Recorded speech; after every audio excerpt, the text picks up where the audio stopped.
Good. Don't try to talk shit about me. Your what? Rigmaroles. Your intro rigmaroles. Rigmaroles. Look it up. They're always good? Always. Well, we're live right now, so. Welcome back, everybody, to Passive and Aggressive. This is a podcast, in case you don't know, about gaming, sports, MMA, a lot of bullshit in between. It's pretty this good. episode specifically. I guess your rigmaroles are always pretty good.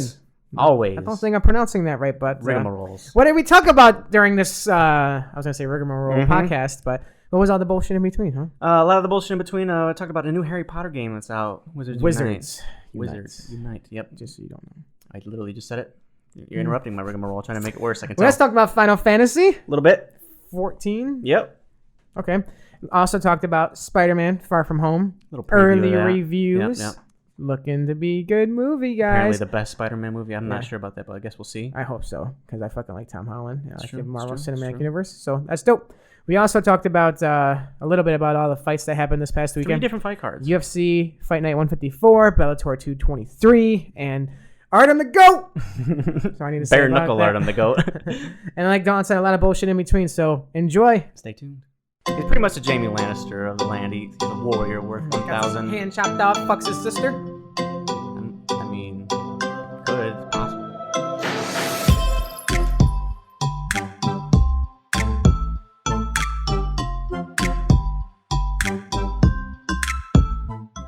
What's up, everybody? Welcome back. Episode 46, right? Yes, 46. Almost Dalton missed thought it. we were going down in episodes for some reason. I thought it was 45. I don't remember doing 45. It's a blur to me. I was like, For the Fathers was 45, right? He goes, no, that was Raids. And I was like, no. No, Raids is 44. Yeah, and then you're like, so For the Fathers is 43. I'm like, Yeah. no.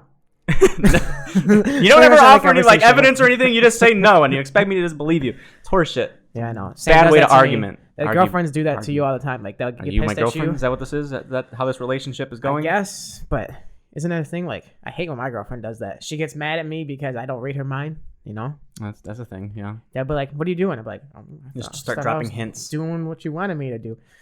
Okay, do it that way. And then fucking a half hour later, they find out why. You should have known. I didn't want you to do it that way. I clearly told you. But that's life. So how's been your life, Dalton? It's been alright. It's been chill. When's the last time we recorded? Like a week ago? Yep, it's been, this was my first full week with it. I got it last Thursday. Today is Sunday the... Oh, jeez, I don't even know. 23rd, I'm going to say. It's post the Molly Arden fight. I can tell you that. We have no idea. You guys are probably hearing this Monday. So last week for me, it was pretty chill, honestly, after the stressful week that was trying to buy a car and being on my own, trying to survive in the wilderness that is this house without Nick and Sam here. Tough terrain. It's hard, man. I had to scrounge up for food. I was a scavenger, a hunter-gatherer, if you would. This week I took it easy. Took a day off on Friday because sometimes you gotta do that. You gotta do that sometimes. I feel you're not a slave to your job. It's good. Exactly. Yeah. So it was really chill. I've still been reading, although it's kind of slowing down. I'm reading Romance of the Three Kingdoms. I think I talked about it before. It ties into a game I've been playing, Three Kingdoms. The Chinese game, right? Yes, you conquer China as one of the many lords in this Game of Thrones-esque setting. Are you a character that was based in real life, or are you just your own character? I'm pretty sure all of these characters were real. You can't make a character or anything, which is a little bit of a bummer if you ask me. But I don't think so. If it's like a historically accurate game, yeah, I think that's cool. It's fair. I'm playing as a guy named Ma Tang right now. Ma Tang. And my ding-a-ling. The first thing I want to do... will you stop? I'm just saying. I've quit the game numerous times. Like, I've stopped my campaign numerous times because... You rage quit? Yeah, kind of. Like, I got so far. I became emperor, quote unquote. It's called Romance of the Three Kingdoms. Palpatine, bro? Yeah, because there's 3 different emperors that are, like, trying to unify China. They're all doing it for their own reasons. Okay. And so I became one. 2 other little assholes that were my allies became one. So I had to go kill them. Didn't want to do it. It was getting really hard. I was like, fuck this. I'm going to start over. So I started over. You started over because you wanted to be a passive emperor? No, it's just... What kind of Palpatine is that? It was just a lot of work. I was getting upwards of 200 turns into this. It's a turn-based game, and it's just dragging on too long. I didn't do it fast enough to win the game? Yeah, pretty much. When would you want to win it? Like before 200? Like 150 or something would be good. I know So I restarted. I'm at like 60 turns, I think. First thing I did was recruit the strongest warrior in the land, the Jaime Lannister of China. The Nick Marchwinsky, if you would. Have you ever been in a fight? Oh. No. Times. That was a no. A couple times. No. We don't have to talk about His name is Le Bu. It's very difficult. I say his name Le differently. Bu? Le Bu. It's Lubu. You should change it to Majin Lil Boo. You just have to bring some nerd shit into my nerd shit. I don't appreciate welcome. it. He's pretty much a Jaime Lannister of the land. He's a warrior worth 1,000. Hand chopped off, fucks his sister. I mean, it could. It's possible. He doesn't get his hand chopped off. He murders literally everybody. Like, literally kills like 1,000 people at a time. So what I did was disown my son, Ma Chao. Just tossed him aside. Savage. So because this little boo guy is, he's a bit full of himself. He needs to be like, top of the food chain. So I made him my heir. That's fucked up. It is fucked up. That's so shitty. But I still have my son. My son he's happy. I hope he's content and goes after that throne. He very well could. Are you kidding me? Why wouldn't he?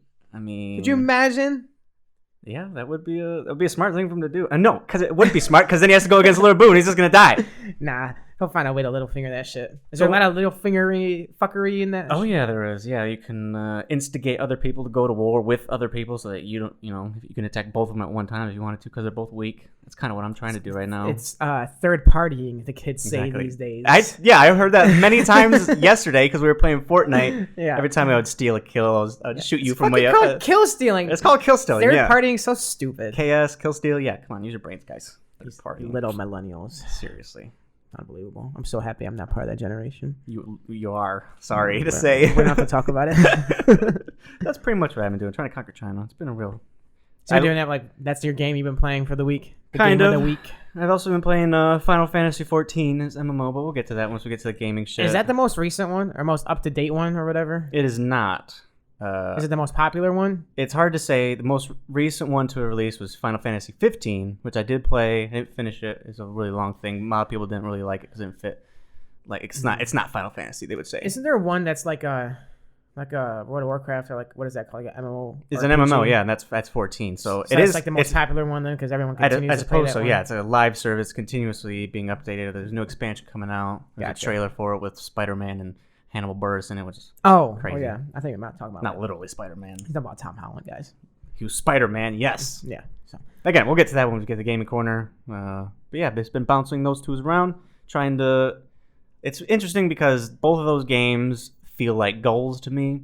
Like I started off really bad at this Conquering China game. It was telling me to lower the difficulty, and I took that as an insult immediately. You should use that as motivation. That's exactly what I did. So I'm still trying this, and it's very satisfying to get through like the hard times and come out on top. Did you see, before I get into my week, but did you see, while it's in my head, that picture of Zion Williamson?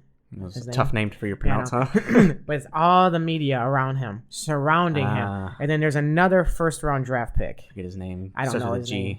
But he's just looking at Zion and all the media, and there's not one media guy. Not a single person at his table. Yeah, not one media person there for him. Yeah. Isn't that like a very iconic photo? I didn't think so when I first saw it, but then all the NBA players like Draymond and Steph and all of them were saying, use it. Yeah. Frame that picture. Draymond was like, I'd frame that motherfucker and look at it every day. And then Wade was just like, use it as motivation. I couldn't agree more. I was like, fuck yeah. That's like I guess we'll see if he does or not. We'll have to look up that guy's name. I'm like a fan of him already. You don't even know what team he's on. I don't even know his name. Know what school he came from. I'll figure it out. Starts with a G. That's all we know. But for my week, I forgot to completely mention on the last week's podcast that I had a phone interview Monday. So we recorded last week's on Sunday. We typically record on Sunday. Yep. And the following Monday, I had a phone interview. Why I didn't talk about it? I don't know. Just fucking forgot about it, Happens. That's why I write detailed notes, bro. So it was an operations analyst position through Quicken Loans. And I'm surprised I didn't talk about it because I was really excited for it. It was like the first like legit phone interview or legit like opportunity I really had since I started looking for jobs within the past like month or so. So like I quit smoking about a month ago, and my goal was to get a new job. 27 days. I talked about 14 hours. For you? So I quit a few days before you, or maybe a week before you. I don't remember. It was like 4 to 6 days, yeah. Yeah, so I'm like a month in. And I wanted a new job because my current job, there's just zero room to grow. And like there's no monetary raises. You literally asked them to grow, and they're like, sorry, we don't have any positions for you. Yeah, we love the work you're doing, though, so hey, keep doing it. Yeah. Like you handle the most amount of files than anybody. You handle more accounts than anybody. You do more side projects than everybody. You have the good morale. We love you.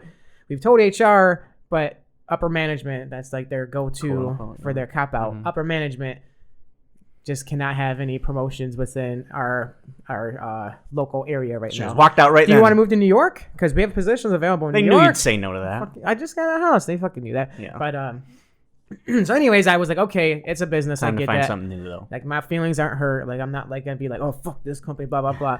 I'm gonna continue to work there and grow as much as I can, because the one thing they are giving me is experience and other shit than basically my traditional role, which is good because I can add those to my resume and it makes me more of a unique individual and all that shit. So try to have like a high morale at the workplace, which is hard at times when you know that it's a very stagnant job. For sure. And it's like for like past month I've been applying to places. I've been networking with people that I know within like Quicken Loans and University of Michigan specifically, because those are the two main places I would love to get a career-based job, like a 5-year plus job. Because Quicken Loans, for one, because it's consistently voted the top, like the best place to work, like year after year after year. I've heard. Yep. In regards to like the work-life balance, which is a very important one to me, in regards to the benefits, in regards to 401k packages, in regards to just the culture of the company itself. Like when you think of Quicken Loans, it's just you probably just think of like loans and mortgages and shit, but there's like a family of companies under Quicken There's Loans. a lot. Yeah. Like Dan Gilbert owns a lot. Yeah, whatever company he purchases, he puts it under the name Quicken Loans. So there's a shit ton of companies. So the operations analyst position I applied for was for a company called Zenith, which is a football helmet. Football helmet and apparel company. Like they're making other gear as well too. The big thing is making like more safe, engineered football helmets. Yeah, the CEO, the person who founded the company, was a Harvard quarterback, and he got injured pretty badly and got concussions. And I don't know too much into it, but he was inspired to make like a safer helmet. Right. That reason. And Dan Gilbert obviously liked it, so he purchased it, and now it's growing it rapidly. Like it's like quadruple the size of the company since he bought it. It's pretty crazy. Yeah. So I had an interview on Monday for the operations analyst position, and I gotta be honest, I didn't think it was as good as I wanted it to be. You perform? Yeah. I don't know. Not that I wasn't qualified for the position, because I'm definitely qualified for the position. If you look at the requirements, the requirement is like it was a bachelor's degree in administration or managerial role.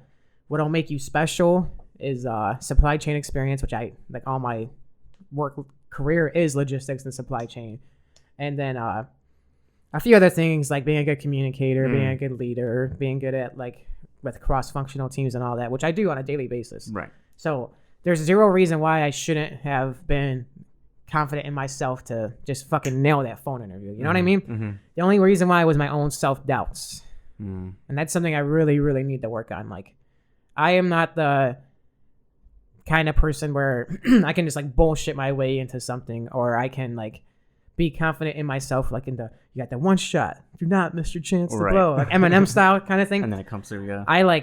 I get mentally crippled sometimes just by overthinking shit, and I've been like that pretty much my whole life. And I'm assuming it's because of my childhood. You know, it's like I had like a very abusive stepdad that would like just talk down on me, like physically, emotionally, like the works kind of thing. Yeah. And I've been talking to like a counselor about it, and they pretty much explained that like it's probably because of your past. You have like a AB kind of personality, I think they said, where like you build up using momentum to build up your confidence and build up like your goals in life. And like she's like, I have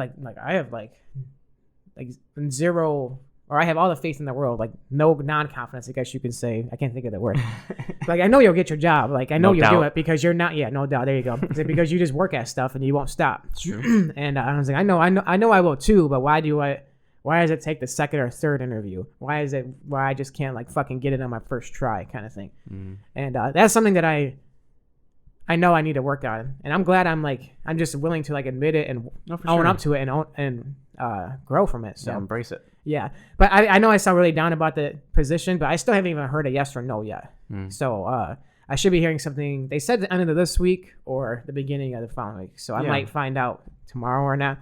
But I'm not expecting too much from it, other than just the experience. But I did put the work in for it. For sure. I recorded myself. Like I literally I printed out like the typical phone interview questions. Yeah. And so you had sheets on top of sheets here. Yeah. I wrote my own answers down. I had my resume printed out. I had like the job description printed out like in big font for the requirements and certain specifics that they discussed, so I could like look them up. Like I also looked up certain terms that they had for like stock keeping units. Like they had like SKUs and stuff like that. I was like, I never really heard that before. You never heard SKU? No, I didn't. Like I've never used it in work terms. So I looked it up. I'm like, oh, I use that. I just never used that term kind of thing. You can apply SKU to pretty much everything. Yeah. So I literally had all that written out. I recorded myself doing the interview to myself like 5 times, listened to how my voice sounded, made sure I sounded confident in myself, make sure I didn't like speak too fast or just I was just trying to like be as prepared as possible. And even doing all of that, I still was like before the call, I was like pacing back and forth. I was like looking in the mirror and shit, like I fucking got this. I had to like work myself up to it. And it's like, come on, Nick, like you shouldn't have to do all that. You know? Were you telling yourself that as you were doing all that? It was probably was that like just a negative feedback loop you're giving yourself? The fact that I knew I should be confident for it and I felt like I wasn't was a negative feedback loop. For sure. Yeah. But it is what it is. I know it's a learning experience. I know I'll grow and I know I'll get a job eventually, no matter even if it's this job or a job going forward at a different place. So the important thing is that you did it. Yeah. You didn't like stress yourself out and then just cancel the interview or something. Oh yeah, I never do that. I'd much rather just put myself through this shit and then whatever happens. Go through it, you know? Yeah, for sure. So other than that was Monday. I've been Jesus. That was one day. What the fuck? I am working a lot on the house, and other than that, that's not the only place I've applied. I've applied to several other positions as well. A lot of places like Beaumont as well, just because Beaumont and Blue Cross, because I know a couple people that work there that are in managerial positions. Mm-hmm. So those are other opportunities as well. So even if Quicken Loans and U of M don't work out right now, that doesn't mean I can't work there in the future going forward. Like I could like find another like a second really good choice kind of thing. Yeah, for sure. Spend 5 years there, get the experience that maybe those companies may desire, and get a better position elsewhere. You know, so there's definitely millions of options. Ahead of you. Yeah. And so I've been applying to places like that. And my sister's 21st birthday is 25th technically, but she's having the party on the 29th, which is next Saturday. And of course, they asked to have it at our house because all 21-year-olds like to have it at a house, right? No, why wouldn't they just go somewhere? At a bar, yeah, know? What the fuck? I think it's because of her boyfriend. He's only 20. That's the only reason why I can think of it. So I've been trying to get the house looking as good as possible because a lot of family who hasn't seen it yet is gonna be here. So like all day yesterday was me getting a yard and a half of mulch and digging weeds out and having my sisters come over and using slave labor on them and it's very useful. Mowing the lawn and weed whacking, getting weeds out, putting mulch down, and just a bunch of little shit that's gonna add up to making the house look a lot better. For sure. And one day it made it look like a lot way better, honestly. You sent before and after pictures, and I forgot how bad it looked before. Honestly, I'm glad we kind of took trashy. Pictures. I'm glad we took pictures back then because it's kind of like when you're like losing weight or something. Like if you don't take pictures throughout the whole thing, you don't really think you're making progress. Right. And then you're just like, what the fuck? Or as your dog's growing or something. Right. Yeah. No. So that's what I've been up to, bro. It's a lot more interesting than what I said. Conquering China. This guy's over here. Conquering China's a good thing, I guess. Yeah, it's been crazy. Crazy times. Just working on ourselves. Yeah. I've been working out. It's hard. I don't like it. Oh, you're back to working out? I have been, yeah. Okay. Why don't you like it? Just because tires me out. And I don't want to do it the next day. And if I don't, though, then I'll just stop. I know for a fact. Because that's how it always went. I'll just start doing it and then... Do you have like a set amount of times you have to work out each week kind of thing? Not really. I do it whenever I feel like I'm able. You should do like a... I've tried doing like, I'm going to do 3 days a week. This day, this day, this day. And I'll have rest days in between. And then I can make sure I eat protein on these days and then blah, blah, blah. And it just stops eventually. Right. So if I just do it based on how my body is feeling, like I do these full body kettlebell workouts. If I feel like the next day I'm able to do another one, I will. I think that's your problem. I'm not doing all full body. I've started mixing up. Like if I feel like maybe my legs are giving out, but maybe I didn't work my arms out as much, I'll just do specific arms and upper body shit. Yeah. And then do full body the next day or something. Mm-hmm. But if it gets to the point where it's just you're exhausted because you're doing full body shit, you gotta either mix it up to where your body can sustain a whole week's worth of workout by only doing certain body types each day, or you can always do the strongman mentality. I'm just gonna push through a fucking thing like I did with Insanity, but that leads you to possibly get injured. And if you get injured while you're trying to make these changes, good luck trying to get back when you for sure heal up. Yeah. So So there's risk and reward. If you do push through it, I'm sure you'll feel like a sense of accomplishment from it. You say that. Well, at least I would hope so. You should reward yourself for those things. You should be proud of like, okay, I set a goal and I did it. Like your like conquering China and shit. You accomplished it before the 150 mark. Like you should be proud, right? I don't know. Haven't done it yet, so who knows? Well, I'm saying like you should like allow yourself that sense of satisfaction, that sense of like I achieved it. There you go. Achievement. That's probably why achievements are in games and stuff to make you work for it. Yeah. I get it for sure. But other than that, I do have some current events, a little tiny bit. Okay. A little bit of early Spider-Man Far From Home reviews. Oh shit! When does that come out? I'm thinking not this Thursday, but the following Thursday. Let me see real quick. I'll look it up. Yeah. First question I asked you about it. You don't even fucking know. Spider-Man Far From Home release date. So this is the one with Jake Gyllenhaal. July 2nd. So yeah, That's Fishbowl Man. that's not this Thursday. The following Thursday. July what? 2nd. Yeah. So yeah, fun fact about Jake Gyllenhaal. He's been asked to cast in every single Marvel Cinematic Universe movie since they got popular. Mm-hmm. Him and Keanu Reeves. But I was going to say, I think Keanu Reeves too. Yeah, but they've been waiting for the perfect roles. And Keanu Reeves allegedly is supposed to be in the Eternals movie, which I hope not. I hope he's in a movie where he can be like in a 3-movie part sequel and be part of the Avengers, because the Eternals is going to be based in the past, you know? So it'd be like its own little thing. Yeah. And Angelina Jolie's already on there. Oh. Yeah, so I would just like, Keanu's a G. You want him in like your fucking front. Exactly. You don't want to be a staple. I saw this graphic that said, I'm an A-lister. You can trust me. And it was showing all the characters from all the Marvel movies. And like, I'm forgetting all of them. But obviously you got Jake Gyllenhaal. You got the guy from the first Spider-Man who was the Birdman. Yeah, Michael Keaton. Michael Keaton. Yeah. Wow. Holy shit. You just remembered a name. What the fuck? Exactly. Come on. Throw some other ones at me. Like bad guys? Yeah. Michael B. Jordan? Michael B. Jordan. I guess that's a good one. He wasn't on the graphic though. There was Thor's sister. Oh, I don't know her name, but she's a good actress. It's not Charlize Theron. Fuck, that's gonna bother me. There's a lot of actors. Them. Yeah, they all they all end up flipping. They all end up being bad guys. Mm-hmm. So obviously, Fishbowl Man. Well, Mysterio is a very complex character. True. And if you look at Jake Gyllenhaal's most recent cast that he's played, like the fucking what's that? Was it? It's not Drive. No, that's not Drive. The movie where he's the Nightcrawler. That was from so long ago. That's a fucking great movie, though. It really is. We were watching that. Remember you told that story about us getting drunk and then me choking to death on your couch? We were watching Nightcrawler. That was that day? I'm pretty sure. Yeah, I saved this fucker's life. You turned me. He's so ungrateful. I don't remember it. He'd be dead if it wasn't for me, bro. But yeah, Mysterio is a very complex character, and Jake Gyllenhaal would be like a perfect like cast for him. I'm hoping, I don't know any of the spoilers or whatever, but I hope he's not only in this one movie just because he's such a good actor. Like, I think he could be a great villain for a couple movies. Like, if they're going to do like the Sinister Six kind of thing, then hopefully he'll be in the Spider-Man, whatever the third one's going to be. I think that'd be ideal, yeah. Get all the villains in there. Yeah. Doc Ock.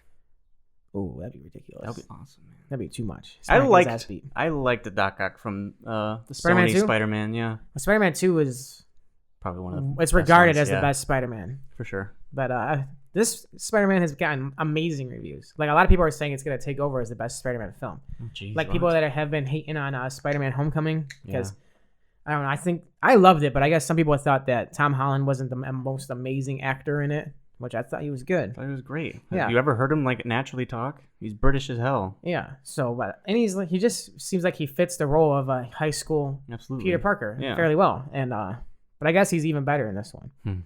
So I'm not gonna spoil it. I'm just gonna pretty much give everybody like what the base is. Give us a rundown. I don't even know the spoilers. I know you haven't seen the movie. What are you talking about? But it starts immediately after Endgame, right? Right. Like when they show at the end of Endgame Spider-Man back at high school with all his peeps and that. That's pretty much when this film first starts. Scene of the movie, probably. Yeah, and another thing that's good is that this movie is a small movie. It's not like a cosmic-based movie where it's. You say that, but isn't Mysterio like altering not time, but like the different universes and shit? That's what they say. Because I heard a rumor that not a rumor, but an idea that they could bring in the previous Spider-Mans.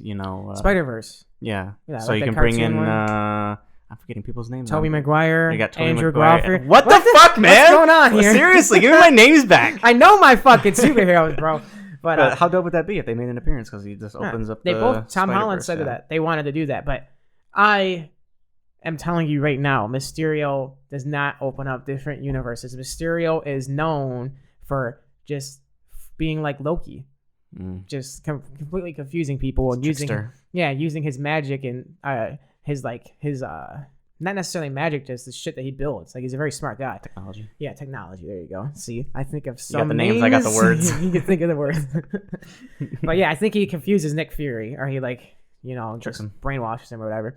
And but I think they will allow the universe thing to happen eventually. Like there's a Secret Wars comic series where a lot of different superheroes come from different universes to fight. I don't know who the main bad guy is, but that is one way Robert Downey Jr. will be able to come back, and one way Chris Evans will be able to come back, like fucking 10 years Just from an now. alternate universe where shit panned out differently. Right. But other than that, like I was saying, it's a smaller movie in the sense that it's not like a lot of other Avengers in it. It's not like a huge Avengers-based movie. Right. Like The Earth is in like Civil under War. danger. Right. Yeah. It's more like it's a movie where they balanced it to where huge fucking Endgame just happened, and now you're kind of got like a small segment leftovers of post Endgame, other bad guys they deal with in that. So it's in its own little world, a part of the cinematic universe, which is great. It's perfect to do with Spider-Man, a friendly neighborhood superhero. Yeah. And another thing that I heard that Tom Holland does really well is that he balances wanting to have his own life as a high school kid, you know, relationships, trying to get in Zendaya's woohoo. And yeah, she's pretty fucking hot. Not even gonna lie. I hope she's fucking old, because if not, that's gonna come Yep, off really you should. weird. And I will edit that out, and nobody will even know. But he wants to balance. It shows like the conflict of balancing his personal life and the superhero life. I think with great power comes great responsibility. They never really said it in these ones. It's implied. We It's know the very story. implied. We know. And that's so true. Like even in the Spider-Man game, like you can tell, like he gets pissed off. Like Mary Jane gets pissed off at him all the time because he's prioritizing his fucking boss is always Spider-Man. screaming at him. His grandma's always, or his aunt's like, "Where the fuck you at?" You know. You sort of just expect him to always choose a superhero option because that's You what we have see. to. When you have that much power and you know you can save lives, like could you imagine the weight on your shoulders? He's actually said himself, "If I don't do it, then it's my fault." Yeah, which is kind of fucked up. That is fucked up. Feel bad for him. Free Spider-Man. Another thing that's a fun fact that I had no idea this was the case. In Iron Man 2, there's a kid that wears Iron Man's helmet and he has a little gauntlet. They're saying, That was like Tom Holland. the directors are saying that is Spider-Man. Yeah, I don't think that was actually Tom Holland. Oh, but they're saying that's him when like he grew up idolizing Iron Man. I heard that. I thought they were saying it was Tom Holland though. That'd be fucking ridiculous if that be was crazy. Tom Holland. No. That'd be whoa. Did you know that the actor for Tommen in Game of Thrones was a different Lannister in one of the previous seasons? Yes. He was Martin. Yes. I knew that, and then you reminded me. Like I listened to that somewhere on YouTube. I'm telling you, bros, I listen to a lot of shit on YouTube. And you just don't retain it No. until someone mentions I it. retain some of it. There's a lot of romance scenes in it, like teenage romance, lots of comedy. Naturally. Some of it, I guess, some of it hits, some of it doesn't hit. So I guess that's like the number one complaint is that I'm sure that's they don't like teenage romance. entirely opinion based. What you're trying to expect. Right, but if that's like the number one complaint and you're watching a teenage-based movie, That's then probably okay. yeah. There are 2 end credit scenes, so stick through the entire fucking. Haven't there been 2 credits. in like most of the major films lately? Yeah, except Endgame, bro. Endgame got 0 because it was the end. Naturally. Right. And overall, everyone's saying it's amazing. And I think it's going to be the new best Spider-Man movie. We'll see. It's got a lot to Pretty live up to, cool. honestly. It does. No, not really. It just has Spider-Man 2 to live up to. Spider-Man 3 is garbage. Spider-Man 1, okay. I really like the Andrew Garfield Spider-Man, but people didn't like him. I don't know why. I really liked him. I guess he was too cool to be Spider-Man because he's Wasn't nerdy. Yeah, but neither is this one. This guy, Tom Holland's He's not like nerdy. a super scientist or nothing. Doesn't seem like he he's doesn't not portray right. it. He's not a super scientist, but he's definitely really smart. And I I guess think none of them have. this first one kind of did because it shows him designing his own suit. But True. in this one, Homecoming, he makes his own suits too with Tony Stark's technology. So I'm assuming that he Homecoming too. Yeah, I'm assuming he learns how to like manipulate it or make it better, use the technology, you know. Other than that, Marvel is re-releasing Avengers Endgame. Oh yeah. Sending it back into theaters for the 3rd time. They brought it back into theaters originally. Did they? Yeah. Oh, I thought they just had it in there for a very long time. No, I think they brought it back, and now they're bringing it back with some extra scenes and whatnot added. Total runtime's like 3 hours and 15 minutes, I think. I believe there's like a different ending, and there is a bunch of surprises throughout the whole thing. What the fuck could it possibly be? And are they just trying to beat Avatar? Yeah, they're only $44 million behind Avatar. It's like when Thor said, "He's never fought me," and he says, "Yes, he has." Well, he's never fought me twice. Well, this is the same exact scenario. I fucking love Thor. He's probably my favorite fucking character. I know that. But I'm happy that they're doing it, dude. Absolutely. Endgame deserves to have the number 1 spot. So yeah, it's still I looked it up when I was doing notes, and it was 44 million, and I believe it's still 44 million because they're releasing it. I have the dates. 28th. 28th of June, guys, if you did not know. Mr. Retaining knowledge over here. It's the, taking in notes and writing them down kind of thing. But, 28th of June, and we're definitely going to go watch it because we wanted to watch it a second time. I know, we wanted to see it when it was still there. But yeah. But I'm happy we waited because could you imagine sitting down? Now we got to see it again. A 3-hour movie 3 times. 9 hours of Avengers Endgame. That'd be kind of ridiculous. That would be. But, other than that, those are my current events. What you got, bro? There's a new Harry Potter game out. Oh, yeah. I had no idea. I had heard about this called Wizards Unite. It's made by Niantic, the same people who made Pokemon Go. It's essentially a clone of Pokemon Go using the same system. I think it's called Ingress, where it tracks all the locations and whatnot. It has, your predefined notable locations and shit. It's a whole system that they had built before Pokemon Go, right? Yeah. Gotcha. So I heard about this a while ago, months ago, and I think it was Thursday. I just start looking up stuff to write down on my notes here. Wizards Unite out today. Came out a day early. It's like, oh shit. Oh, so it came out on Thursday then, huh? Yeah, the exact day I was writing my notes. And you've been playing it, right? Not really. I played it once. Personally, I don't feel it, but it's a pretty deep thing. It's definitely different from Pokemon Go. Essentially, what you do is find and free all these little tidbits from the wizarding world, like freeing students of each house. There are ogres and brooms and all this different shit, like characters, objects. Right, that you gotta find, and you can find release them or you can use them, right? Once you release them, you can use them in the AR, which is like with your camera. So like on our Instagram, I post a picture of me and Hagrid. Like that's something you can do. What is AR? Stand for actual reality? It's not alternate reality. Something like that, but essentially it's like putting things into the world digitally. It's like iPhone has a big feature with that, I think, in the newer ones. But anyways, so you find these and there's augmented reality. That's right. So it's like altering reality using right. just your camera, basically. Pretty fucking crazy. We're doing that in 2019. People don't realize how it's not even a big deal. Yeah, it's just normal. Oh, it's just on camera. Cool. So what essentially you jump in, it's all after the books, you're part of this secret service society, SOS it's called. Yeah. So you're trying to keep the wizarding world secret. So all these things have been released and they're all captured by confoundables. All the things are called foundables. You release the foundables from the confoundables. It's a whole fucking thing. It's a calamity. It's a calamity, yeah. And what you have to do is go through, catch them, find them. They go into your little book of foundables, your registry, and then you can place them in your AR or whatever. You progress through the game just like you would in Pokemon Go. You level up and shit. You get better at, casting spells. You catch them by like tracing out the spell. Yeah, I heard it to be very particular because if you don't, they're like, nope, start over. Exactly. Yeah. So I did try it out. I took a walk over to 7-Eleven. Like, there's a lot of shit. Like a lot around here. Like a lot of shit. We're right shit. next to downtown Dearborn, so we could I bet you that's a banging area. Probably, yeah. So for somebody who don't know shit about Pokemon Go, like the Pokemon gyms, that's where players explain it to me. Players would congregate there. You try to take ownership of the gym by putting your Pokemon there, and it can take teams to wipe them out. You got to work together, all that kind of things. But essentially, it just gives you the most rewards, the most rare Pokemon that you can get there. So a gym, like a Pokemon gym. That the Pokemon you fight there is somebody else's Pokemon, and it takes you have to use multiple teams. You gotta chip away at them, yeah, because they're really beefy. So once you own a gym, your Pokemon get beefed. Yeah. You can beef them up yourself. You feed them while they're there. You can heal them up while you're there. But the thing is, you got to go there. These are real places, real notable locations. Once you're the gym leader, you don't have to go there anymore, do you? No, you do, yeah. So if you want to go there and heal them up and not get your shit wrecked. Have you ever seen a gym leader while you've been there? Like, oh, I'm fucking up your fucking gym, bro.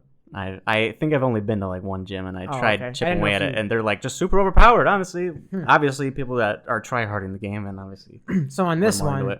The gyms are more... like inns, right? They're called inns or greenhouses, and we do have a greenhouse at the park right over there. Oh, that's cool. So you go there, and it gives you ingredients for potions, which can improve your spells, let you catch some harder shit. The hardest thing I found was Nymphadora Tonks. The fuck is that? I don't know if she was a character in the movie. She says, "Don't call me Nymphadora," and her hair changes color or some shit. Nymphadora... She's apparently a... Tonks. She's a big character, and it said right away that the difficulty was very hard. She was getting attacked. Oh. She was getting attacked by a Dementor. She's in Game of Thrones. Seen her naked. That's not her, is it? Yes, it is. Are you serious? She's a wildling, bro. I did not know that. Yeah, Nephedora. What's up, purple hair? You're so weird. She got You're a some good weird body. person. Anyways. So you tried to save her? I tried to save her from dementia. I could not. It told me right like away. The bitch in the trailer, like hiding behind the ice cream truck, all scared and shit. She was like, pretty much. I'm about to go fight the wolf. When he did that, I started fucking just dying laughing. Like, that guy's a good actor. It's hard, honestly. Yeah. So, but if I had, made a bunch of potions using these greenhouse shit, I could have maybe improved my spells. And I'm not very good at drawing out the spells. I'll tell you that much. The highest I got was good. Is it like a time-based thing? Like if you do it faster, your score goes up. If you do it more accurately, your score goes up. But so it's like a combination. What if it says try again? Does that hurt you? Or sometimes, if you think about Pokemon, you can obviously throw a Pokeball. It may work. It may not. It may run away. It may run away. Exactly. Same thing. Yeah. Gotcha. Okay. I think this is a game that the whole house can play, honestly. Probably. Sam would fucking dig this game. One thing that I do like, and the reason I don't play Pokemon Go, is because you just run out of Pokeballs. If you don't go to every single Pokestop and get your Pokeballs, you just run out. Kind of forces you to move, right? Exactly. That's the point of it. In this game, it's more of like our Star Wars game where you just have energy. So you could easily just sit here and grab, the couple of shit that pops up. You're not going to get any of the rare materials or stuff because you're not going to the fortresses or anything. Right. But you can still stock up to go to the fortresses and that. Exactly, yeah. And you don't run out of energy. Well, you do, but that's cool. It comes back eventually, so. We should try this out. Like, all three of us play it, see how it works out. Fucking take a stroll down to downtown Dearborn. It's pretty interesting. A mile from the house, There is some team-based stuff. There are fortresses, which is pretty much raids from Pokemon. Raids are like they would... I don't know who decides, Niantic, I imagine, just put up a big Pokemon, like a big beefy Charizard, and all of you got to work together to chip it down. And in this case, you go through these fortresses, you can duel wizards, werewolves, dementors, all this other shit using the same spellcasting you do in the Foundables. You can use your potions that you've built up, and you just get, super rare shit. I think it's cool. I think if there's anything, I won't say contend, because I don't think it'll contend with Pokemon Go, but if there's any other genre that could have a very successful mobile game like Pokemon Go, it's Harry Potter. For sure. Harry Potter's like that. Maybe Game of Thrones might be able to. Star Wars. But even, Star Wars might even fucking knock Star Wars would kill it, absolutely. Star Wars might fucking just knock Pokemon out of there, dude. I know, it's a way bigger universe, honestly. Why hasn't that been in development? What are we even doing making the podcast? Let's go find a little software nerd guy. Be like, hey, make this. A little software nerd guy? Software nerd guy just in his basement, just typing away. Niantic's probably like the biggest mobile company in the world. You telling me you can't make a little fucking draft of this, bro? A little prototype, and then we'll take it to investors. And Tony Stark made this shit in a cave. We'll get you like a whole team going, And then where are we gonna get the money for this shit? What are you talking about? Dog, we won't get money. We'll just network ourselves. We'll sell this fucking game to the engineer guy. He'll do it for free, the prototype. Mm-hmm. We'll take that to investors. We'll get like $1 million budget for it because they're gonna be sold, right? And then give the little guy a team because he deserves it. Naturally, give him the team that he wants, so it's like a good team. I could be like the project manager of it, using my little certificate. What if the team doesn't work out? What if he only picks his friends and they're all a bunch of slackers? Then I'll be the project manager and get the fuck out of there. And then who's gonna make the fucking game, Nick? I'll fire him. We'll get somebody else who's more professional. Well, you just think there's a bunch of free coders out here willing to do shit for you? Worthless at that point. You're getting too used to the slave labor, man. Your sisters are not gonna do this for us. I have told them all growing up, like, okay, you have to be a lawyer, you have to be a doctor, not okay, bro. You have to be a dentist.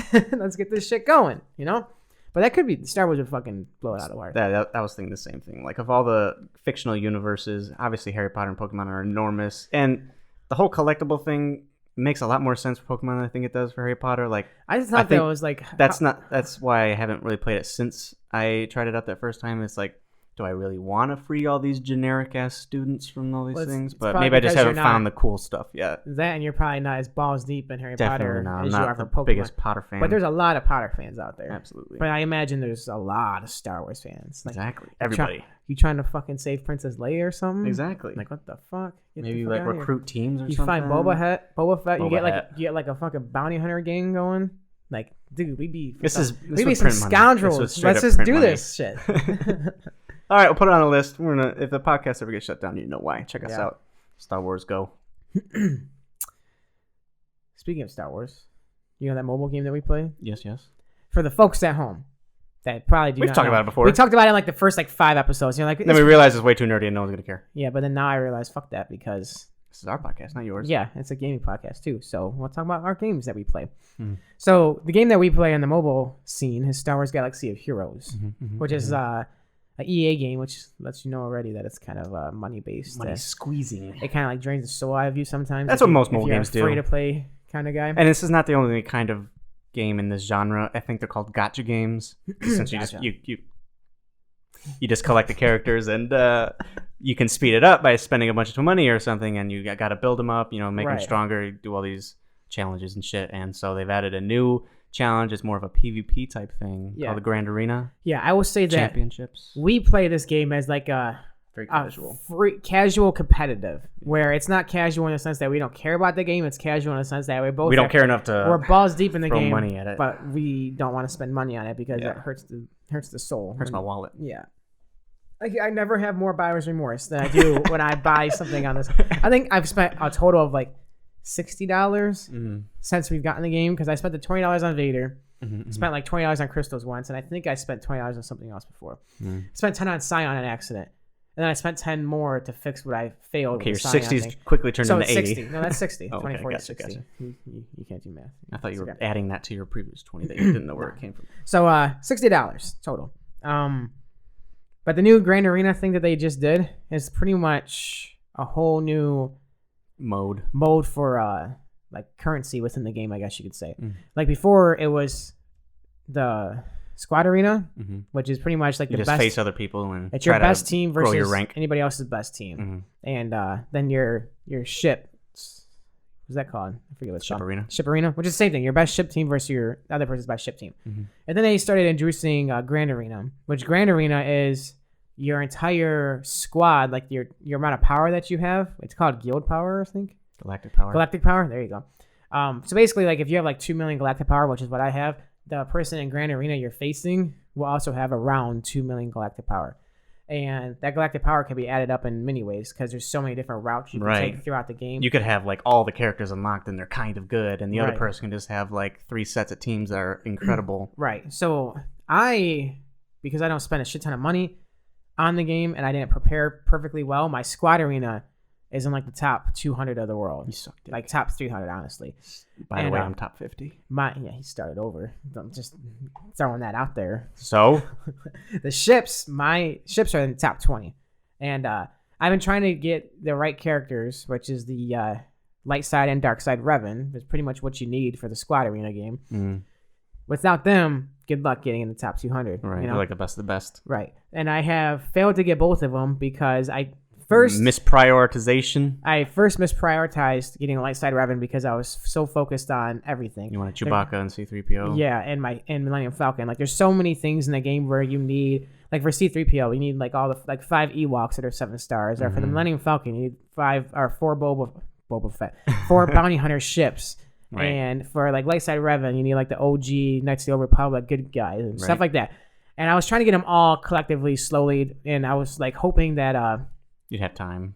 I would have time. I wasn't planning ahead. The events are like scheduled out, not ahead of time. You don't know when they're gonna come. These legendary events. They give you like a 2-week notice. I know. Kind of thing. Hey, it's coming. Better be ready. And they sprung this Revan one out like really fast. Yeah. So a light side Revan one, it was impossible for me to catch up. So I was like, fuck it. I'm just gonna stop everything I'm doing, get dark side Revan, and I should have plenty of time. And then they sprung this one up early. Like everyone was kind of salty about it. Yeah. Including me, because it's a cash grab. Absolutely. So like, they want to make you early. panic. You can get it, but we give you the supplies, but it costs $40 or $60. I'm like, fuck that. I'm not doing it. Did you see the pack that just like the Thrawn event is happening now? You need Phoenix Squadron from Star Wars Rebels. Some $90 pack. It's $100 for like 50 get... shards each of the character. Bullshit. Fuck all that. My God. It's stupid. It's probably tempting though, right? At times. Kind of. I mean, if I didn't have him 7 stars, absolutely. Right. So it's just fucking. It's shitty in that sense. Absolutely. But the thing that I like about this new game, the Grand Arena Championships, is that since I have like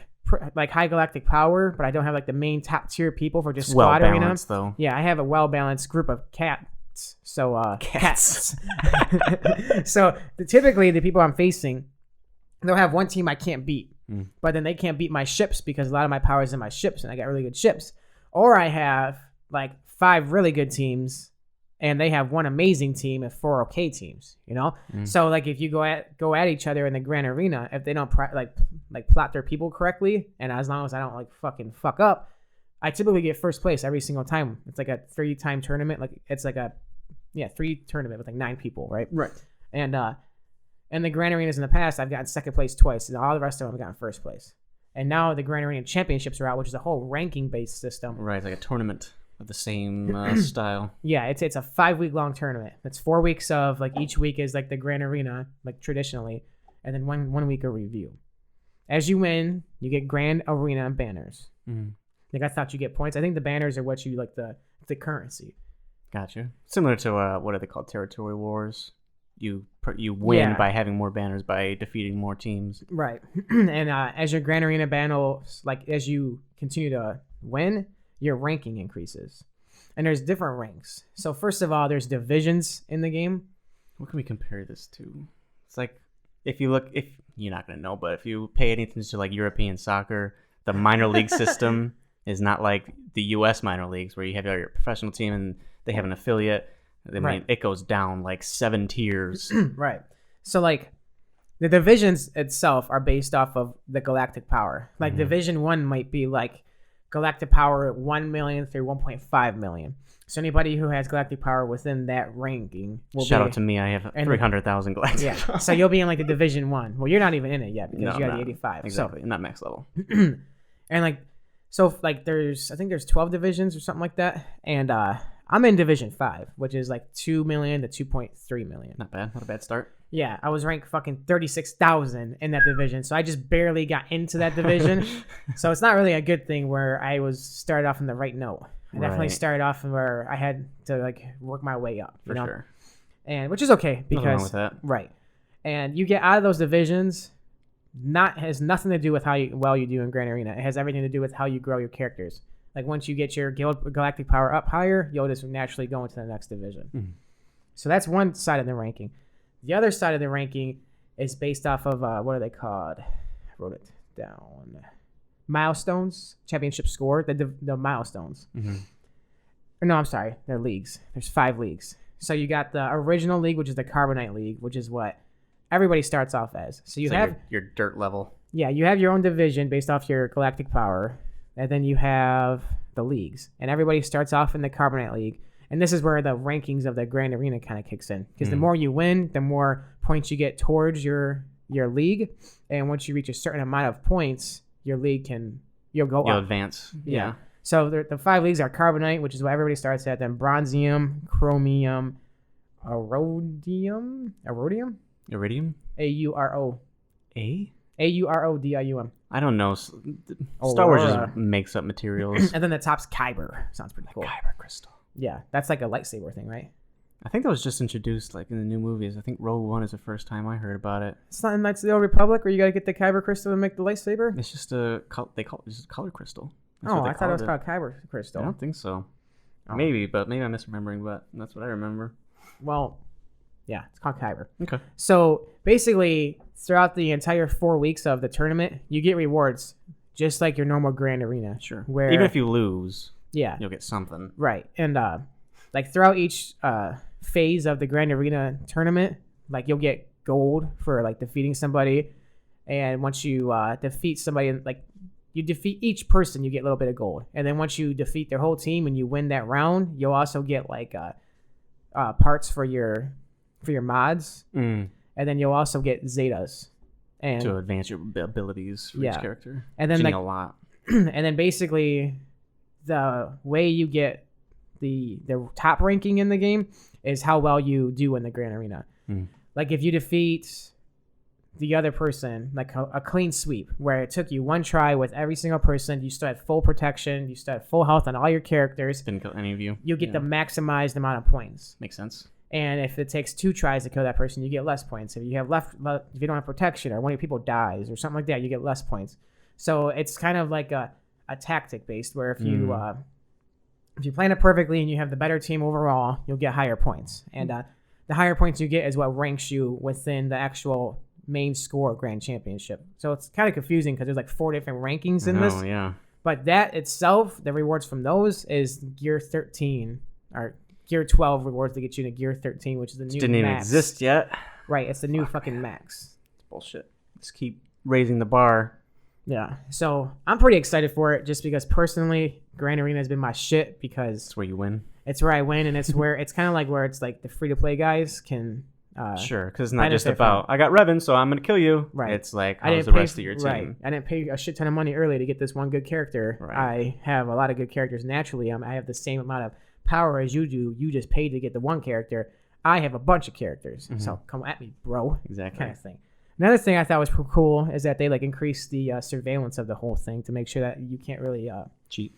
Like you can cheat in Squad Arena and the ships and stuff like that. Right. So there's a new surveillance on the leaderboard and the battle data. I don't know too much about that, but I'm assuming sounds very technical. Yeah. They look at the analytics of the data, and if they see like any discrepancies. Yeah. Apparently, you can look at someone's characters and look at how long they've been in the game, and there are numbers that line up, like how fast are you able to farm this, or were there any packs in between where you could buy it. If those numbers don't match up, then obviously you've acquired someone that you shouldn't have in that time. Right. It's pretty advanced, I imagine. I'm sure they have like little like alarms or alerts that will let them know. So if that's an increased thing, that's awesome. They're now having a zero tolerance policy for it. So if they catch you, you're permanently banned. From the game? Yeah. Damn. Which is cool. Can you imagine you spend like thousands of dollars and you feel like you gotta cheat because you just gotta win? Because obviously you spend a bunch of money because you gotta win. It's called the TJ Dillashaw. Fuck them. 2-year ban. You know? And also, there's new detection tools that they've had, and they've added additional team members. So I guess they're trying to help. Okay, expanding a little bit. Yeah. Looks like they're putting a little bit of effort into it, so where it's not just like, okay, you just as long as you pay money or turn a blind eye, you do what you want. It looks like they're actually trying to make it fair and happy for like the mass as a whole, which is cool because it's not really something EA. Really, yeah, you wouldn't expect that from them, right? Right. So, but the fun thing was the championship. Oh yeah, it's come and gone already. It's already over. I fucking forgot about that. Yeah. Apparently, I don't know what happened. There was a glitch or something. Apparently people are saying they just need to stop doing these kind of events on the weekend because something always goes wrong. But championship's already over. Working it as much to like maintain exactly, it. Yeah. So much for those extra hours. So they're starting it over like next week. I think they gave everyone 1 credit as a bonus. I got 1 credit even though I'm not even max level. It's kind of a joke. I was pretty let down by it. But overall, like I know I kind of like confused it, but like there's divisions. The divisions are based off of your galactic power. So the division that you're in is people that you're competitive with based off your galactic power. The leagues are based off of how well you do within the Grand Arena Championship tournament. Makes sense. And you get those points by winning, obviously, the Grand Arena personal fights. And then you also get those points by little quests that they have throughout the Grand Arena time, which I didn't mention earlier. But I guess there's like little... Like, you know, in little challenges. Yeah, like defeat 5 people with General Kenobi and you'll get this many points. Something like that. I gotcha. So if you, like, balance out doing the little quests and you do really well in the Grand Arena, you'll level up faster within the leagues.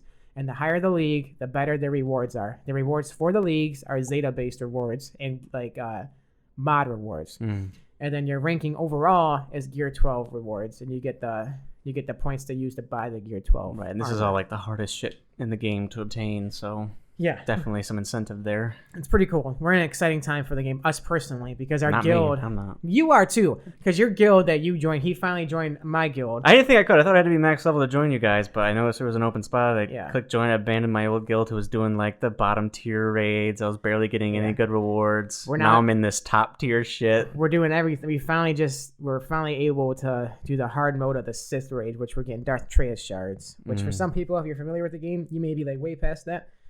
Fuck you.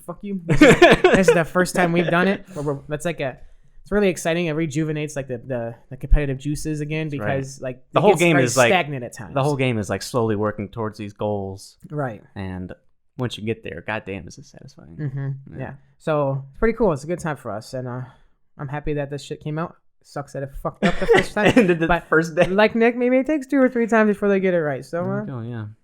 Story of your life, I guess. Yeah. Well, while we're still on the gaming topic, like I said, I've been playing Final Fantasy XIV, which is the MMO of Final Fantasy. So constantly getting work done. Before you try to convince me of this shit, I'm going to go take a piss real quick. Okay, I'm going to take a little break. Don't go nowhere. I'll put an advertisement on it right now. For Final Fantasy XIV, I guess. Play the fucking trailer. Why not? Sure. Here you go. What is it called? Just go to the fucking drive. I have it on my notes.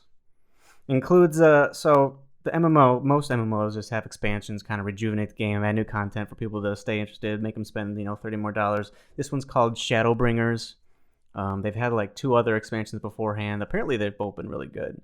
Like from what I'm hearing, the base game was like kind of boring, but these expansions that Square Enix is releasing are top notch. And this commercial has Tom Holland, Spiderman, and Hannibal Buress Also in Spider-Man, I think he was the gym teacher, but he's a super funny comedian. Well, let's see how it is.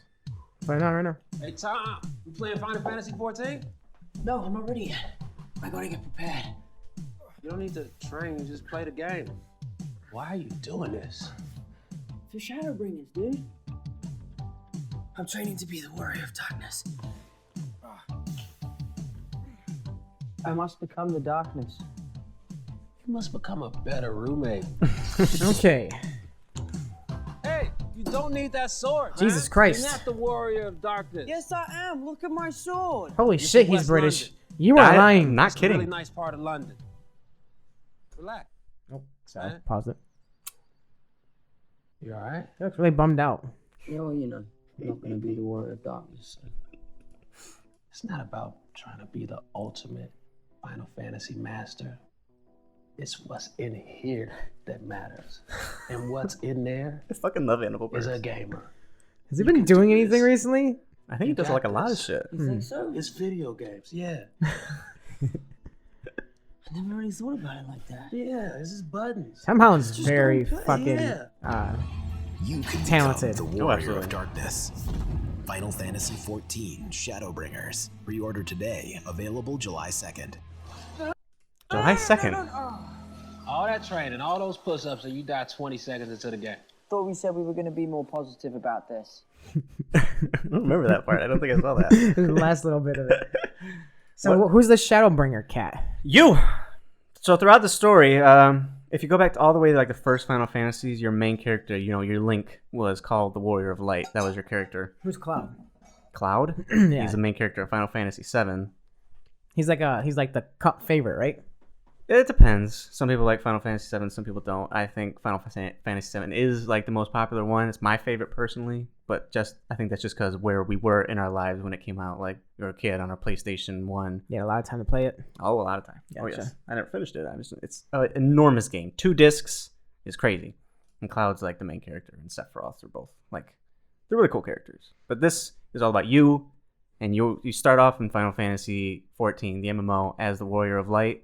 This is like you said, it's already been out, right? So it's like a revamp of it, like just upgrading the graphics and like adding more content to it. Just it's adding like more content, MMORPG based. So it's like an expansion to World of Warcraft kind of thing. Yeah, you can make a lot of comparisons to WoW, and that's what I've been doing as I'm playing it. I'm doing like a free trial because I'm like not really sure about it, but I watched this trailer with Tom Holland and Hannibal Buress. I'm like, How why much not? is it? It's only $20. a month, No, just one time.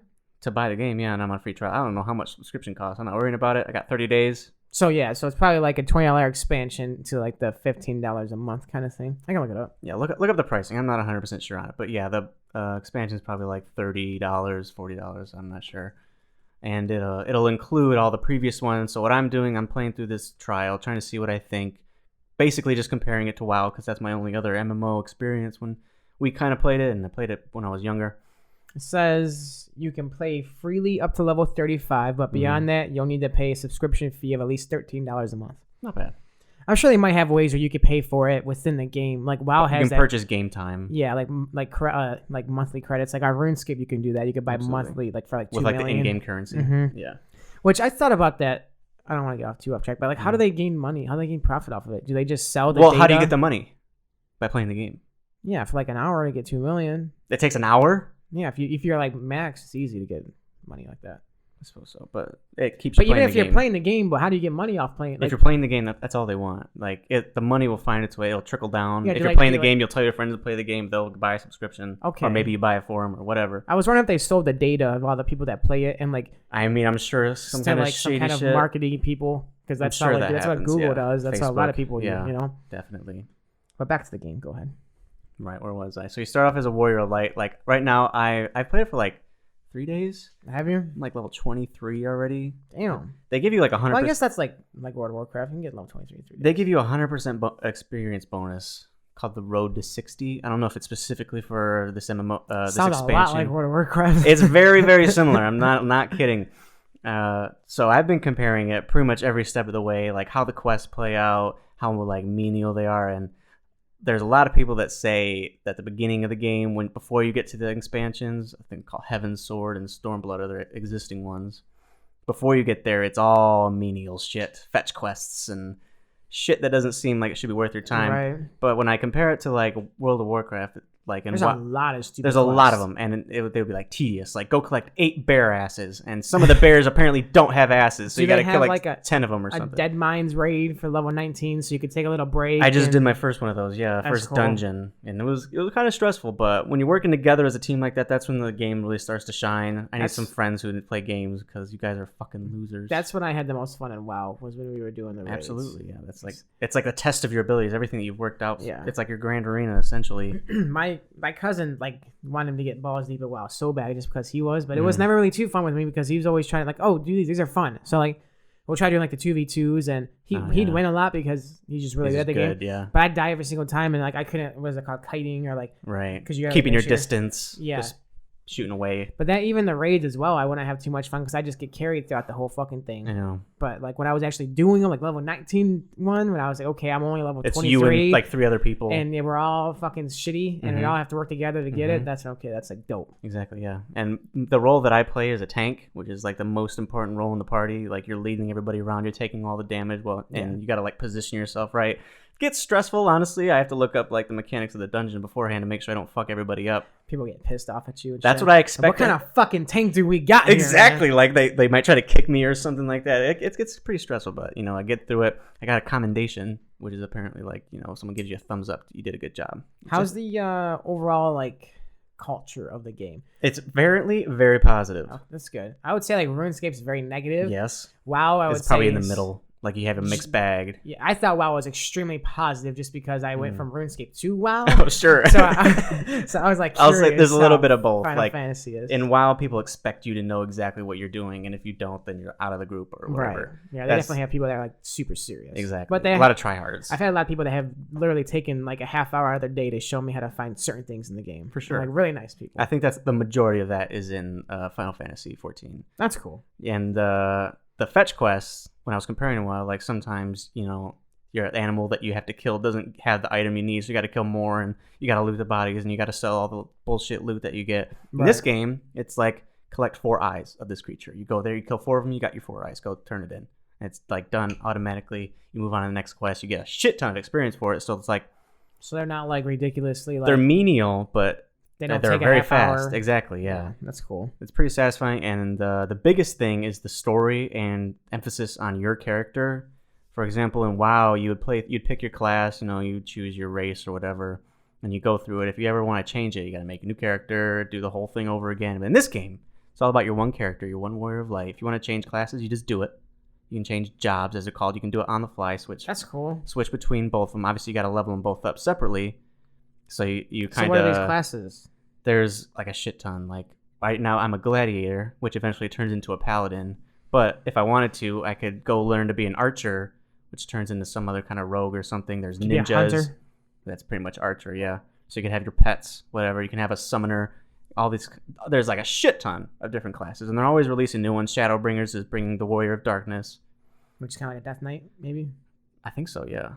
It's a whole big deal. This Final Fantasy ain't like a traditional Final Fantasy game. I don't think there is a traditional Final Fantasy game. I imagine like the first one, where it's like a turn-based game. That's how a lot of them were up to like 15, honestly. And then they just changed it to where it's more of like it's the same story, the same like atmosphere, but almost none of them have been the same story. Every single Final Fantasy story, the same characters in them though. For the most part, it's completely different characters, completely different world. It's like different planets. Like Final Fantasy VII takes place on Gaia, I think. This one's on Eorzea. Is it the same universe? I think it's the same universe. Yeah, so same like currency, same abilities, same magic and shit, and some of the bigger characters, like the godlike characters, are all the same. So kind of like almost Zelda in a way. Kind of, yeah. Like the Great Deku Tree is the same. The same but different. Same but different. Yeah. What's that from? That's from Brooklyn Nine-Nine? No, it's the interview. Oh yeah, same but different. Same but different. So yeah. I don't know why you grew up thinking that Final Fantasy was like, what was the phrase that you used to call it? I hated it only because I liked to be a hater when I was a kid, and my best friend Ed was balls deep in Final Fantasy, and I would find every way possible to hate on it, to make fun of him. Just because that was me. I was like a real life troll back in the day. There were very sophisticated stories. Like from what I've heard, the story of even 14, it's an MMO. You wouldn't expect like the story to be the main part of it, but like they definitely focus on your character. There are cinematics where your character is involved. Is it more focused than WoW? Not at all. Like a lot of times, like you'd go through a quest line in WoW, and then the next quest line you do, like it's like completely forgot. Like you're the savior of Azeroth, and then the next one you do, like, who are you? You're the champion. Okay, whatever. And it's like, so it's better. Disappointing. Yeah. Okay. It's definitely better in this. Like, as I'm progressing through it, I feel like I'm starting to actually matter to the other characters in the story. I'm meeting people Got a little bit of self-worth going on. A little bit, yeah. That's good. They like preface it, like they show these dramatic wars that are happening, and there's like 3 generals. I forget their names. They're really complicated. That's the one thing. It's like worse than the Chinese names that I'm finding in the Romance of the Three Kingdoms. It's very hard to remember. Okay. But like you meet these big, larger than life characters, and then you get introduced as your character, and it's very satisfying. Maybe after I beat Zelda Breath of the Wild, I'm gonna give it a shot. I'm pretty close, man. I just got the Master Sword. You're like halfway through, and you're disappointed in the Master Sword. Halfway through the Guardians, but the Guardians exactly. You might not even be halfway through the game. Right, but the Guardians aren't that difficult. I could do both of those in a one day if I wanted to. Bet. I'm not taking that bet. That's what I thought. I don't have the time to justify. That's what I thought. And it would probably be like 4 hours of gameplay, something like that. Yeah, I imagine. So, but that being said, I want to do way more than just that. I want to like 100% it. But after that, I wouldn't mind playing it for free up to level 35 or whatever the fuck. Yeah, definitely. Like you spend that $20, you can play, like they said, up to level 35. And then if you wanted to buy the game time, then you could. Or if I have some accrued up once I'm farther ahead and kicking ass, carrying you, whatever. I don't want to get carried the entire time. You have to start a new character. I don't have to start a new character. Just pick a new job. I'm at level 1, just like that. Oh, I didn't know that. I tried to say that. Yeah, you got to level. You got to level them all up separately. But like I say, if you wanted to be a rogue and turn into a ninja, looks really cool. By the way, if you look up some of the classes, like the spells look cooler. It's a lot easier to feel like a badass. There's like over 30 of them.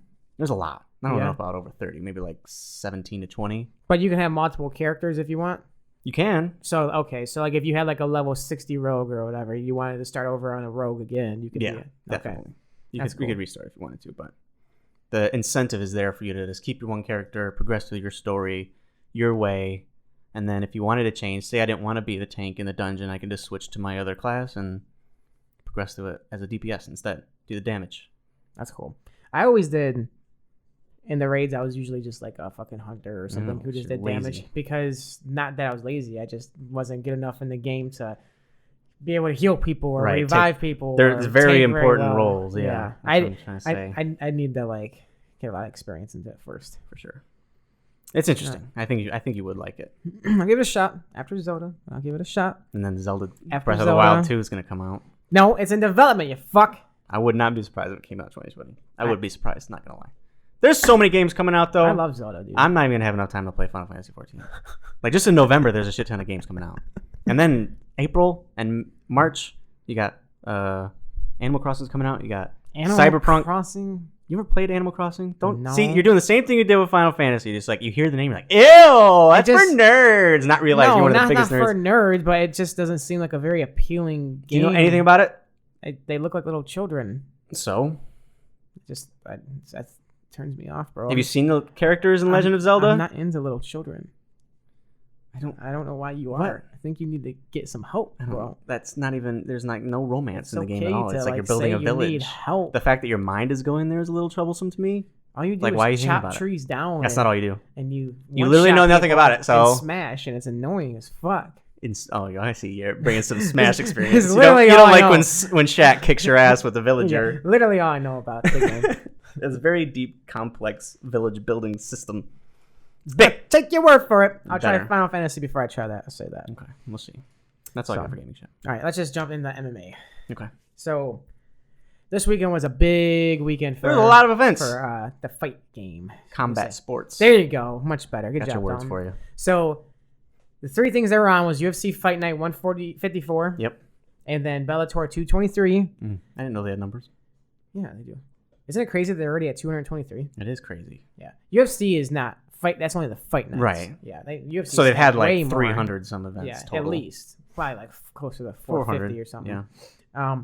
And then the Bare Knuckle FC. I have no idea what number this was. Maybe like the 3rd or 4th one. But I'm still surprised that's even a sport that people allow that to happen. Like, MMA was outlawed in New York, but here these guys are punching each other without gloves. But I don't know where it was. It's very specific area. There might be a lot of places that don't regulate it. I think it's in Europe. No, this wasn't in Europe. It wasn't? No, this was in America somewhere. But here's what I say about the bare knuckle thing. Like you said, like you're surprised it's there. I agree, just because it looks so brutal. It is brutal. Because, you're punching with knuckles. It's essentially boxing without gloves. And that's exactly what it is. Yeah. And, obviously, bone on bone contact causes a lot of cuts, like an elbow to the face. And damage to your hands. Like, how do people not just break their hands? Well, that being said, Joe Rogan had a pretty good argument for bare knuckle fighting. And that is that it does do more damage to your hands. So you have to be careful where you punch. So you're not going to just be winging punches because you have a lot of padding on your hands. And like one shot right to the fucking forehead, which would normally bust your hand up because the forehead part of your brain or your bones like a lot stronger than your hand bones. So you have to make sure you're not just going to punch somebody in the forehead. You have to make sure you punch them like you got to be a little bit more precise. Yeah. If not, you're going to bust your hands up, then you're going to lose the fight.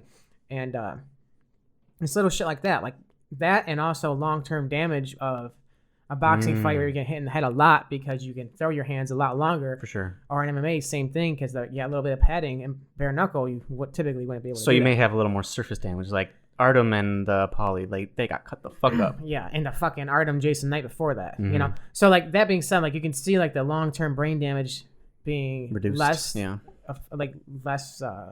just reduced, I'm not trying to fucking change it. I'm not gonna try words. Yeah, but it still looks brutal. At the end of the day, the Jason Knight Artem fight looked fucking horrible. It looked like out of a horror movie, and just that alone kind of makes it hard to watch for some people, and it also adds like a whole nother intrigue factor to like motherfuckers are actually doing this, and it's growing at a very fast rate. I'll say that. Like honestly, UFC Fight Night 154. The only fucking fight I truly cared about was the Korean Zombie versus Renato Moicano. I thought the Bellator fight card was more stacked. They had Musasi, they had Lovato Jr., they had Paul Daly versus Eric Silva, they had James Gallagher, Connor's little prodigy.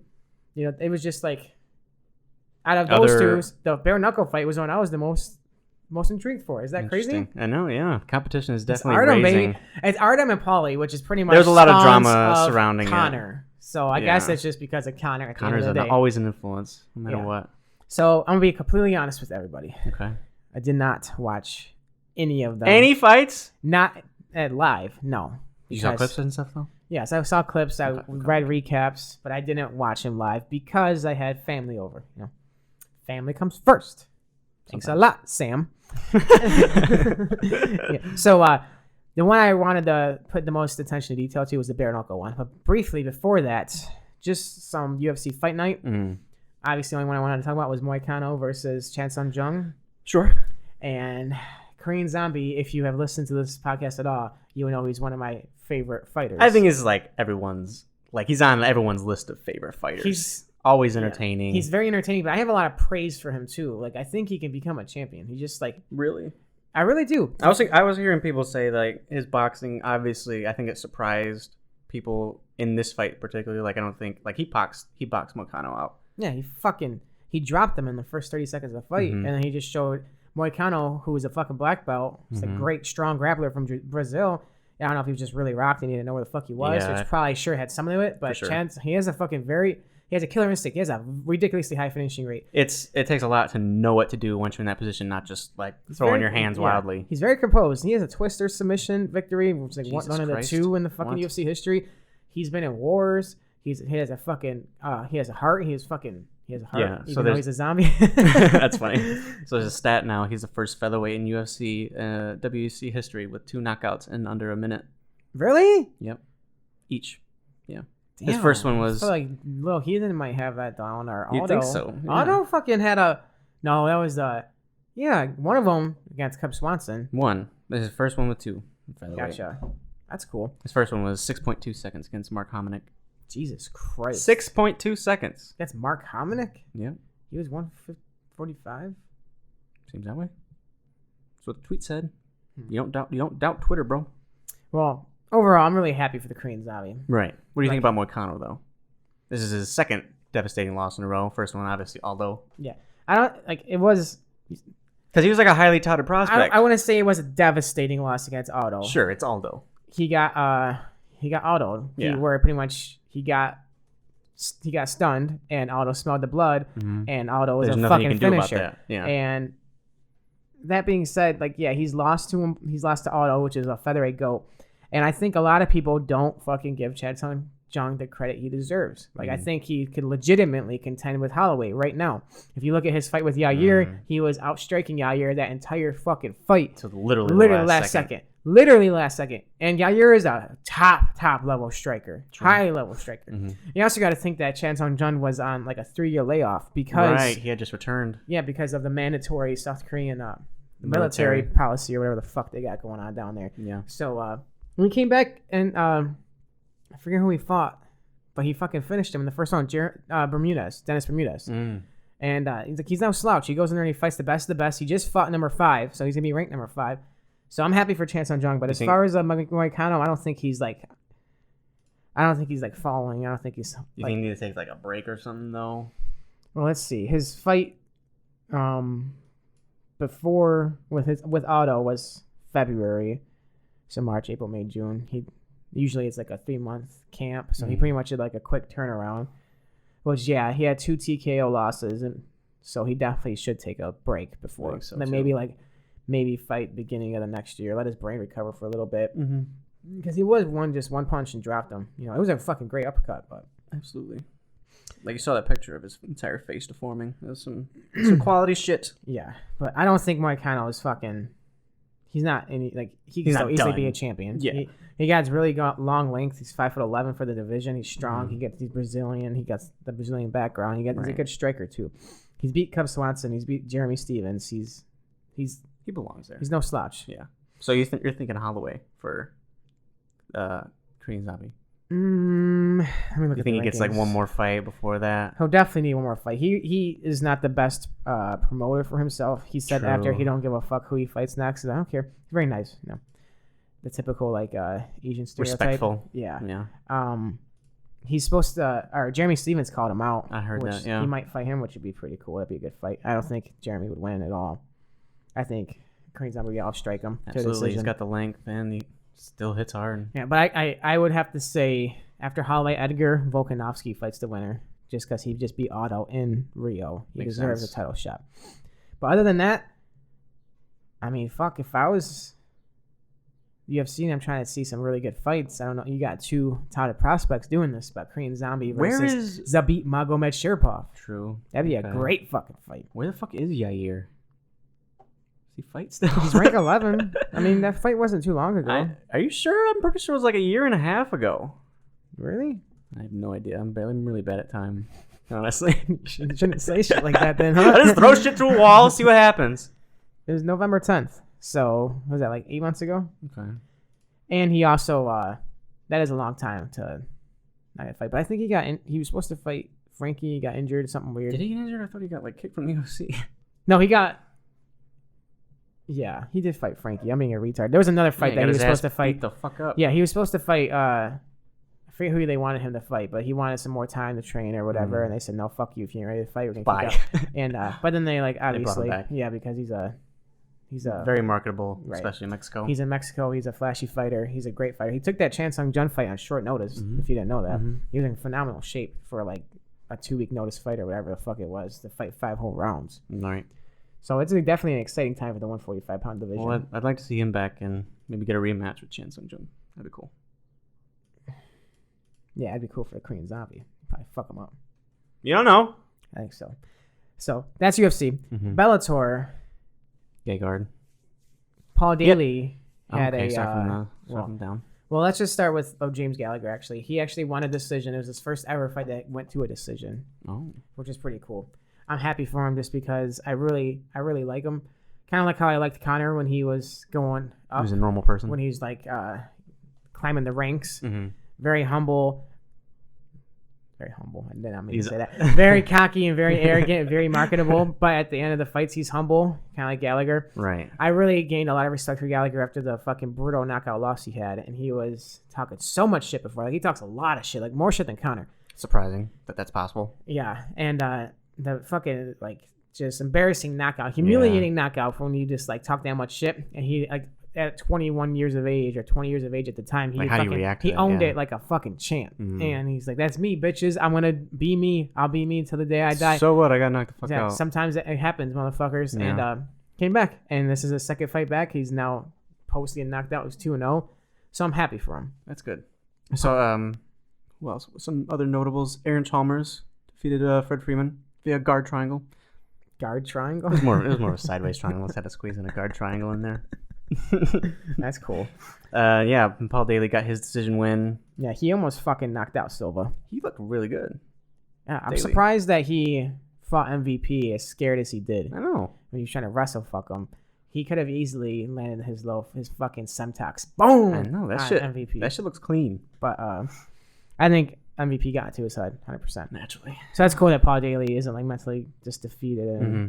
you know doesn't want to like fight the way he used to anymore. Seems to be a trend. Yeah, people aren't just lingering over their losses. It's good. Right. And then Musashi versus Lovato Jr. happened, and Lovato won a Majority decision. majority decision. Thank you. I was gonna say it was one where one of them was tied. And I know the other they two were- presented it very strangely. Yeah. I don't know if that's normal for Bellator, but they announced the first judge had him for a draw, and everyone's like, "Whoa, what the fuck?" And he's like, "But the other two judges do not. They have it for." That is weird. It was very interesting. And so, like I said, I didn't watch the fights. I watched the highlights of the fight, and I like read up on it. But I guess Lovato Jr. was just out muscling him the first 2 rounds and just completely dominated. He's fucking Gegard. enormous. Yeah, which makes sense because look how big he is compared to Gegard. He looked like a 2 different weight classes. Looks like a honestly. troll. But in Gegard Musashi championship form, he started to show his cardio, his experience in the 3rd, 4th, and 5th rounds, and he won rounds 3 and 4. But then in the 5th round, like Lovato knew it was a 2-2, and he So just started- grabbed him yeah. and took him down the first 20 seconds, and it was pretty much that was a wrap. Nice. So it sucks for Gegard just because it's nice to see the guys who signed from UFC to Bellator. Some of them You like, want him to succeed. you want some of them to succeed. Some of them it's nice to see that they they weren't all they thought they were going to be. Gegard had like an 8-fight win streak. He hasn't lost Yeah. since like September He was- 2015. He was looking like a fucking animal, and It's pretty crazy. I think he could win that fight if they do the rematch. I don't think it's like the end of Gegard by any means. I hope not. So I imagine they were exciting fights to watch. Unfortunately, I couldn't watch them.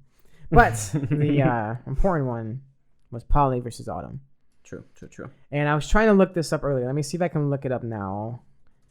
I wanted to look up the stats of the fight, like the who landed what strikes. Right. It's interesting that Artem outpointed Paulie after all this shit talk Yes. about MMA versus boxing and shit. Yeah. So obviously, Artem won by unanimous decision, and I don't have the fucking stats of the fight. I can't find them where it shows like the striking. You're such a bad researcher. Do you got them? I bet you I can find him All right. immediately. All right, you find them. So basically, if you don't know, in Bare Knuckle FC, it's 5 2-minute rounds. Hear me? 2 minutes. 5 2-minute rounds, which I Not guess bad. makes more sense, Yeah, it just does make because sense. it's a very brutal in the I sense of know. It's like high intensity interval Yeah. training, except for your fists. yeah. And if you looked at like at the end of it, like both of them were cut up pretty good. Paulie had a big ass Absolutely. gash on his Like eyebrow, giant cuts. and then another one like on his cheekbone, and yeah, Artem won by decision. On the judges' scorecards, Paulie won rounds 1 and 2, and Artem won rounds 3, 4, and 5. Apparently, Paulie broke his right hand early. He broke it in the 2nd round. So Artem, I guess, or I'll just say Paulie looked like he was gonna outclass him to a victory by using feints and just landing the jab and getting it to where Artem couldn't hit him, because that's, I guess, how the first 2 rounds went. Right. But then Artem caught Paulie in the 3rd round and rocked him, and then just started using his momentum, and then just started using his willingness to hang and bang, and his just dominance. He's got heart. That's Right. always been a case for Artem. to win rounds 3, 4, and 5. Like I said, I didn't watch it. I did listen to both of them in the post fight. Paulie was shocked that he lost. I saw that.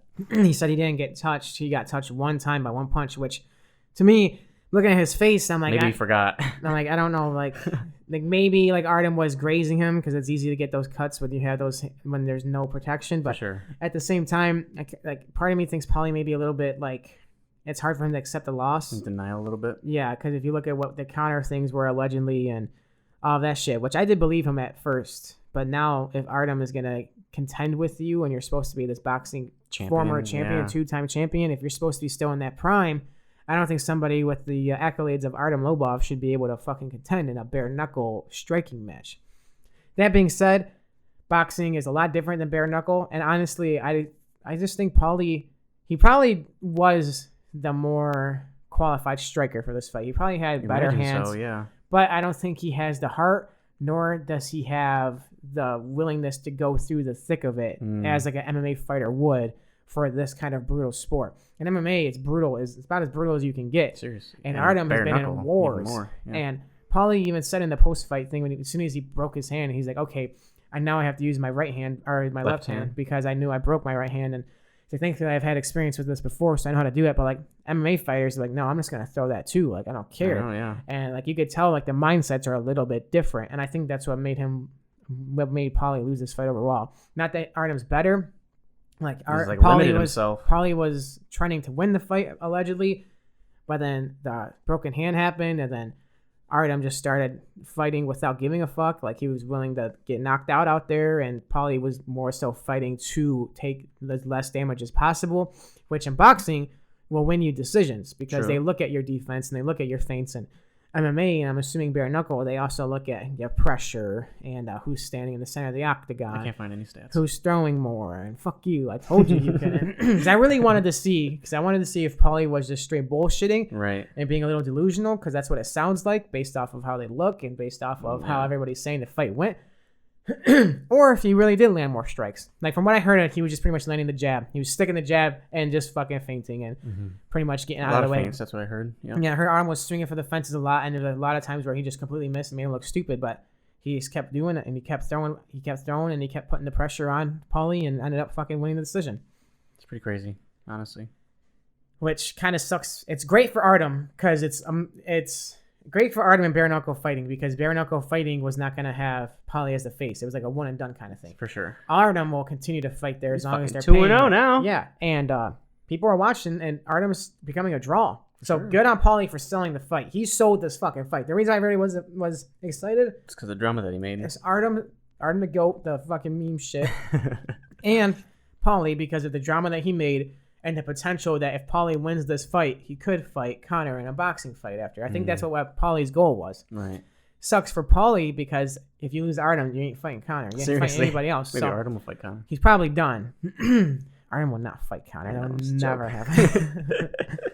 So overall, it was like 3 decent fight cards for a weekend where there's no major pay-per-view, which is cool. It's nice to see that Bellator, like overall, had a little bit more notable names on their fight card. Like I'm happy that there's just so much excitement and competition breeds success. And what did you call it? The combat sports. Combat sports. Yep. One more fight I want to look at. I didn't even look at the results of all the fights that took place last night. Do you remember Ariana Lipsicki or whatever, the Polish Brazilian that I told you about? And you're like, oh my god, that's my future wife. She fought on this card, and I'm just curious if she won. Just gonna quickly go down. The only fight I wanted to talk about was John Littleker versus Rob Font, because I thought that would have been a really good, exciting fight, but it fucking got canceled. Didn't happen. So, quickly and research for you do not go together. Yeah, Molly McCann beat her. Damn. Decision. Ariana was supposed to be some like notable striking champion in Poland and all kinds of shit. I guess it just don't work out. He wins always lose. It's rough. It's rough out here. Is that true? Rose don't. Except getting slammed on her head. We won't talk about that. Any other ones? Paige wins more than she loses, but when she fights stiff competition, she kind of gets beat up. I would consider Joanna hot now. She got after she's lost, right? Nice set of eyes that she added to her arsenal. Just very beautiful. But again, this is after she's lost twice. You know she's won twice since that loss. Oh, has she? Yeah. I can only focus on the losses. Because you're just a hater on her because I love her so much. Actually, I think you're. Are you sure? She won twice since the Rose fight, but then she lost against Valentina. So yeah. So she's like what? I don't even know if she's in her last 5 fights. She might be like 2 and 3, honestly, because of the 2 Rose losses and Valentina. So you're in denial, sir. Should be ranked higher. Okay, than Tatiana. This is fair. And fucking. Well, have you checked the rankings lately? I'm sure one of them dropped because one of them lost, right? Had to.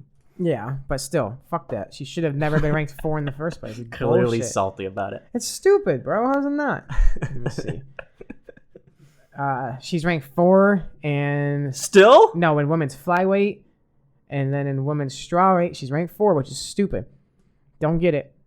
She beat Jessica Andrade, who's the champ, but you can't rank her. Obviously, you can't really do that. But she should be 2. I think she should be 2 under Rose. Who's Tatiana beat? She beat Nina Ansaroff. Yay. Which is a great win because Nina is no joke now. We thought that she would have been like just like a what do you call those fighters? Bump in the road. Yeah, gatekeeper fighter. And after she beat Claudia, you beat Claudia, then you're a threat. Exactly, you know, for sure. But Joanna's beat Claudia. Joanna's beat Jessica Andrade. Tatiana has only beat Nina. Nina are not giving her the benefit. You know, I think Joanna should be ranked 2. I think you put some respect on that name. Just because she lost to Valentina, the baddest woman there is. She only lost to Rose. That's it. And that entire division. That's it. And they have other people ranked above her who have not beat Rose. Okay. Other than Jessica. So chill the salt off. Give some respect to the Polish princess. Polish power. That's all she says. I'm calling her Polish princess. Okay. Why is she not like a queen or something? No, not yet. You gotta be the champion to get the queen. She'll be the champion again, though. She fights Jessica Andrade for the championship title. She'll get it. 100%. You sure? That being said, let's wrap this up. We're gonna wrap it up. Be safe. No kids. I knew you were going to go there. If you guys enjoyed, make sure you rate the shit, share the shit, let somebody know. Just one person, please. Just one of you each.